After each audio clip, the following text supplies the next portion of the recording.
Hello hello, bienvenue sur le podcast Les choses de la vie. Les choses simples sont belles, partageons les ondes positives et profitons pleinement de chaque instant que nous offre la vie. J'espère que mon contenu te plaira et je te dis à très vite. Les fêtes de fin d'année tout seul. Quand c'est choisi, tant mieux, mais quand c'est subi, c'est autre chose.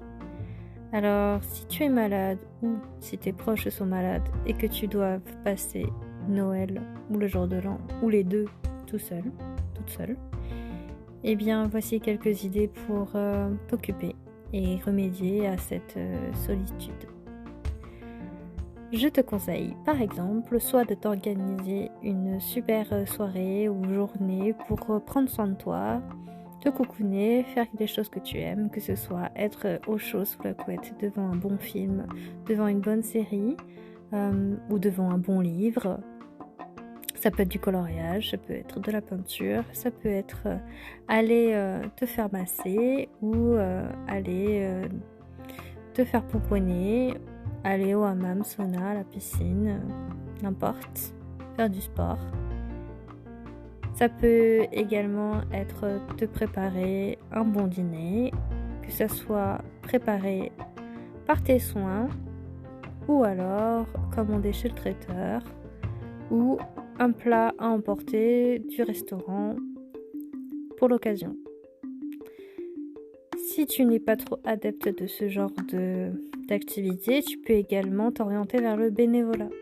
C'est très important et il y a toujours besoin de personnes généreuses pour, par exemple, aller faire des maraudes et distribuer de bons plats chauds, que ce soit des soupes ou des plats préparés. Ça peut être également faire de la collecte de vivres, de produits non périssables, justement pour aider les plus démunis. Ça peut être aussi du bénévolat dans d'autres structures et associations, que ce soit les Restos du Cœur, le Secours Populaire, la Croix-Rouge. Bien sûr, il y a aussi des centres diocésains ou autres services religieux en fait qui permettent de donner un coup de main. Donc n'hésitez pas à regarder la liste de ceux qui ont besoin d'aide. Vous pouvez également aller donner votre sang parce que les quantités actuellement sont au plus bas et donc donner votre sang est un acte vraiment généreux et de solidarité. Et sinon, vous pouvez toujours inviter des inconnus. Ça peut être le voisin, des inconnus, je veux dire des voisins, des voisines qui sont aussi seuls pour les fêtes. Et ça vous permet d'apprendre à les connaître et de passer un bon moment de convivialité.